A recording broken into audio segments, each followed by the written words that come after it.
were talking about how those old plunger 8-track. Are they $50? Are they $100? Like, what's a Walkman? $50. Well, it's not. I don't think they make the real. No, I mean a Walkman on eBay. I don't know. They're going for real prices, but like in Urban Outfitters and stuff like that. I was just gonna say, can you go into Urban? I was just gonna say that. Can you go to an Urban Outfitters and get a knockoff Walkman for like $30? Yeah, I want to say they're $49.99 totally. or something like that. Yep, it's funny. It's on the Christmas list or something like that. But so by the way, so it looks like the price, the going rate for the cassette is $12.70 or $12.34 on Amazon. Yeah. Wait, so, from of Ringo Starr's cassette, his album. Okay. What was this one all about, John? Like, who was he in love with on this one? Peace and love. He usually has a thing like Ringo's like, oh, I got to remember. I'm remembering George in this one, or my friendship with Paul, or my, the way I love John. Like he throws it, like, or Klaus, or anybody, or Rory. He'll name check anybody, throw it into a song just for the. Like there was something to do, during the pandemic. Like he said he likes the fact that an album's like more of a commitment, knocking out the EP more, but he does rock around the clock on it. Linda Perry wrote him a song. Joe Walsh obviously plays all over it. But otherwise, no, I don't know the story of it. Do we have anything in terms of the number of units? Oh, no. Okay. No.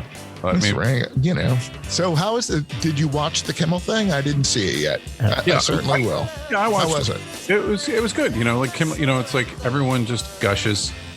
He talks about, like, I heard an interview with him and Rick Rubin that I don't know if I sent it to you guys, where Rick Rubin happened to be talking to Ringo the day. You did send that, yeah. And then so Jimmy Kimmel actually referenced that interview, where I think I told you Ringo's great line was, Charlie Watts, yeah, he plays less than I do, was kind of his description of him. Yeah. And so Jimmy Kimmel makes a reference to that, saying that, like, oh, it sounds like you talked to Paul on Zoom. And he's like, yeah, we talk pretty frequently on Zoom. In fact, I when I was over in the UK, we went out. It was like Olivia Harrison and them, and they all went out to dinner.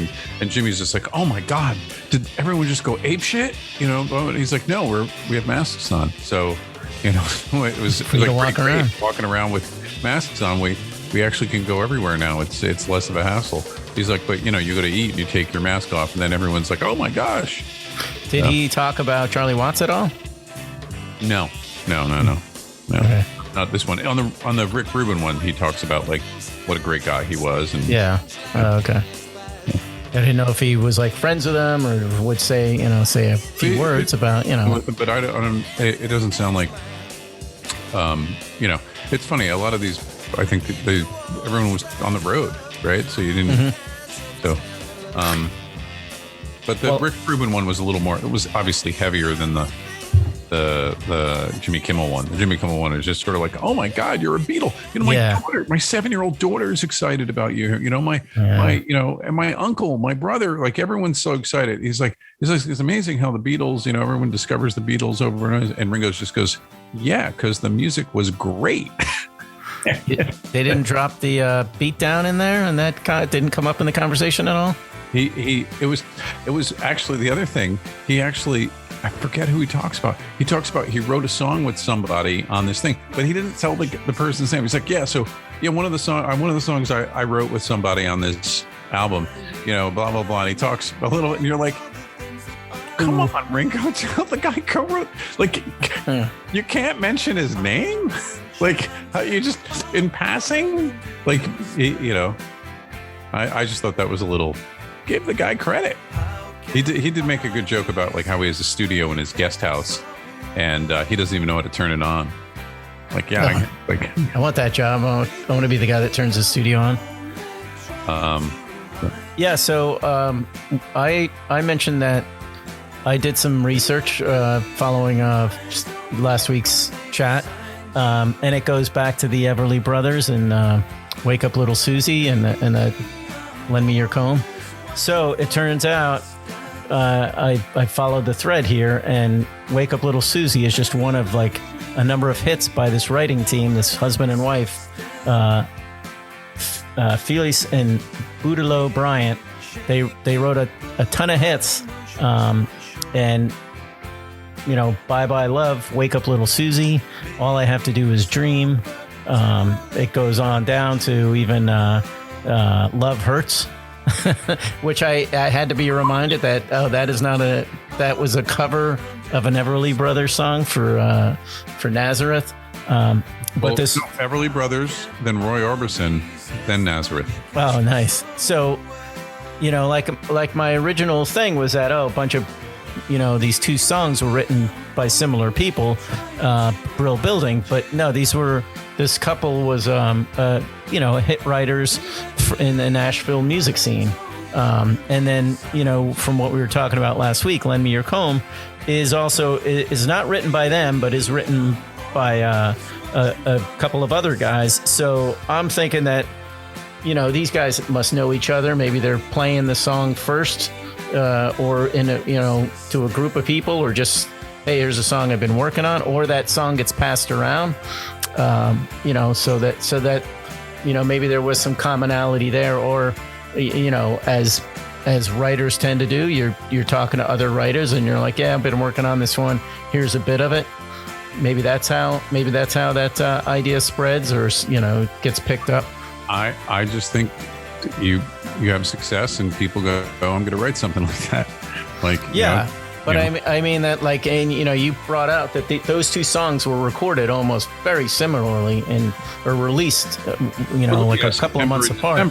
But you gotta remember that was when the time period we're talking about. It was like you recorded a song on Tuesday and it was in the stores on Monday. That's what I'm talking about.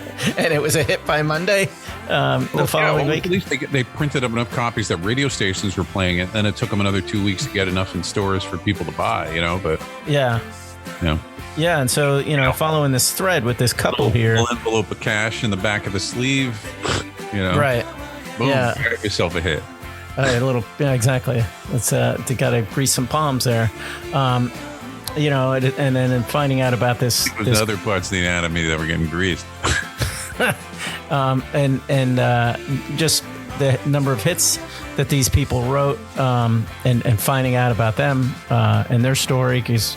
Yeah, they're writing for Roy Orbison and Johnny Cash and Jerry. Let's see who else is in there. Oh, they get their first hits with Little Jimmy Dickens. Then they hook up with the Everly Brothers, and it's a string of hits for them that they write. Jimmy Dickens shows up all over the PBS. The country music. Yeah. He's like really big part of the Grand Ole Opry and stuff. Yeah, like the Ken Burns. Yeah. Yeah. I bet, yeah, and that's like their connection in, and it just, you scroll through and it's like they put out hits. They were writing hits, you know, for a couple of decades here. It just got passed around, and you know, that does point out a big thing. Is way, you know, it's always talked about how rock and roll is just black music played by white people kind of thing, but there's so much country music in it too. It really is. You know, it's which you know. A lot of white roots there, but it's kind of a hybrid. It's just more rhythmic. You know, it's like R&B and country. Like, because like Everly Brothers pretty much a country artists, but you know, pioneers of rock and roll, and you know, Chuck Berry definitely had some country roots, and I mean, great. It's true. Like, and it's funny because the Beatles like follow that same pattern in that, you know. I'm sure the Everly Brothers and you know, the Beatles like loved blues music, but there's not a lot of blues going. You know what I mean? It's not like, you know, except for obvious songs, but like, you know, like back early Beatles, let's say early Beatles, almost. I can't think of anything that's like just overtly like, you know, oh, that's B.B. King-ish blues. Like it doesn't exist. You know, it's rock and roll. You know, yeah. So like One After 909 is kind of like the more almost a bluesish kind of thing compared to, you know, obviously it's fast, but you know what I mean. But it's not. They played it as a skiffle song though. Like, you know, this is a song they wrote in 59, 60. You know, like that was kicking around for a long time.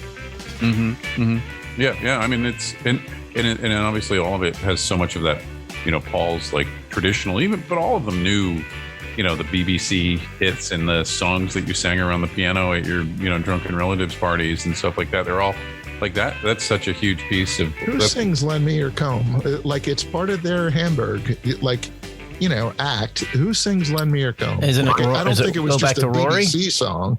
I think it was part of their Hamburg show, right? Meaning, which of the Beatles sings it, or yeah. Which whose song was that? I thought it wasn't a George. I thought because it was a Carl Perkins, it was George.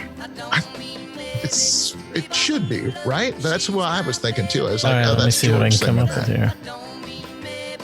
But they harmonize so much through it. It's just like, let me go. I wanna, everybody's on it. You're like, so who's singing the lead again? Yeah. That's the thing going through. I mean, once again, as deeply immersed in their history you get with when you're reading that Lewisian book, it's like even then, that was the thing that distinguished them from like David. It's like, yeah, they can't play, they can't keep time, whatever. But man, their vocals sound like the records, like over and over again. Like they really, that was the thing that just made them special. On the anthology, Lennon and McCartney are listed as lead vocals. Oh, there you go. Yeah. Well, Everly Brothers harmonies there. So. Right. It's like more of a duet than it is, I guess, right? When I think about it, it's like, yeah, that's more of a duet. But I only know it from an anthology record, right? That's not the BBC one. I'm sorry, the BBC one. Yeah, that's listing. It's on the BBC one. Yeah, okay. It's listing it as Lennon and McCartney as a vocalist. So speaking of early Beatles, I brought this up as we were concluding our last taping. I've since during the off season, I've been really digging out collecting Beatles stuff, mostly 45s. But the things that I like picking up. I like the sort of the official album after the official albums, but the stuff in '64 where just the mania happens, particularly like the first 6 months of Beatles stuff. But so the thing that I came across, which was sort of the rarest thing, is I don't know if you ever guys this thing. This is yes the two singles that they did with Tony Sheridan, Ain't She Sweet and Take Some Insurance Out on Me, Baby, were like two singles that were done. And the thing that I didn't realize is that they did part of to get out of the Burt Camperford recording contract that the Beatles were under when they did the Tony Sheridan Beat Brothers thing, to get them out to sign the Capitol deal. One of the things Brian Epstein agreed to is that they would do another session with them. Right. And so they went back and they did another session. And in this, it's what's interesting is of the four. So this is Atco totally cheesed out with this record that's called Ain't She Sweet. And there's only 4 tracks on it that are by, they literally list them as the Beatles. It doesn't even say Tony Sheridan on it. And then the rest of the album is by the Swallows doing the sounds from England. And they do I Want to Be Your Man. They do She Loves You. They do How Do You Do. They do Please Please Me. But it's this, just this band they threw together because Atco wanted to get a whole album out of it. Because they only had the rights to the 4 songs that they got from like German Decca or something like that, Remind our audience again who Tony Sheridan, what's his role and what's his. So Tony Sheridan was a British guy who actually was. I found out only fairly recently. He was a house band for a brief period on like a 50s rock and roll show in the UK that like all the kids were. It was kind of sort of like an American Bandstand, but it was cooler. And it lasted for a little while in like 58, 59. And Tony Sheridan was, they've got a bunch of different band leaders, but Tony Sheridan was there. But so Tony found himself over in Hamburg the same time as the Beatles. And, Chris, might know more details, but he like picked. John Lennon and George Harrison are Tony Sheridan fans. They're just like, he's a great guitar player. All right. And like, he goes at it. They're like anybody who's like other people have talked about it, like, you know, since then, and they're just like, Tony attacked the guitar, you know,